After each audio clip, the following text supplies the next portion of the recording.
ನಮಸ್ಕಾರ ವೀಕ್ಷಕರೇ, ನಾನು ನಿಮ್ಮ ಜ್ಯೋತಿಷ ವಾಸ್ತು ಪಂಡಿತ್ ಮಂಜುನಾಥ್ ಶಾಸ್ತ್ರಿ. ವೀಕ್ಷಕರೇ ನೋಡಿ, ಸಪ್ತಮ ಭಾವ ಯಾರಿಗೆ ಗೊತ್ತು? ಸಪ್ತಮ ಭಾವ ಯಾರಿಗೆಲ್ಲ ಗೊತ್ತಿಲ್ಲ ನೋಡಿ. ಸಪ್ತಮ ಭಾವ ಅಂತಂದರೆ ದಾಂಪತ್ಯ ಭಾವ ಅಂತ ಹೇಳ್ತೀವಿ.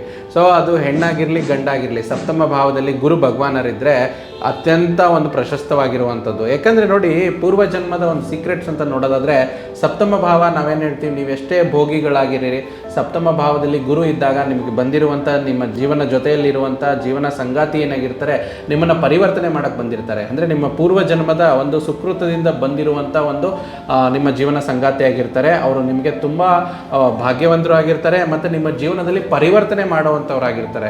ಈಗ ನೋಡಿ, ಉದಾಹರಣೆಗೆ ಕವಿರತ್ನ ಕಾಳಿದಾಸ ಅಂತ ತೊಗೊಂಡಿರ್ತೀವಿ, ಮತ್ತು ಇನ್ನೇನೋ ತೊಗೊಂಡಿರ್ತೀವಿ. ಅವ್ರು ಎಷ್ಟೇ ಇದ್ದರೂ ಕೂಡ ಅವ್ರ ಮದುವೆ ಆದಮೇಲೆ ಅವ್ರ ಜೀವನ ಚೇಂಜ್ ಆಯ್ತಂತ.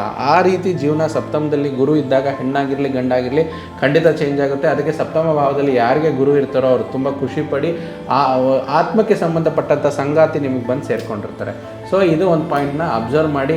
ಯಾರ್ಯಾರು ಜಾತಕದಲ್ಲಿ ಸಪ್ತಮ ಭಾವದಲ್ಲಿ ಗುರು ಇದೆ, ನೀವು ಕಮೆಂಟ್ ಮಾಡಿ ಅದರ ವಿಚಾರವಾಗಿ ಇದನ್ನು ಕರೆಕ್ಟ್ ಇದೆಯಲ್ಲ ಅಂತ ತಿಳಿಸಿ. ಧನ್ಯವಾದಗಳು.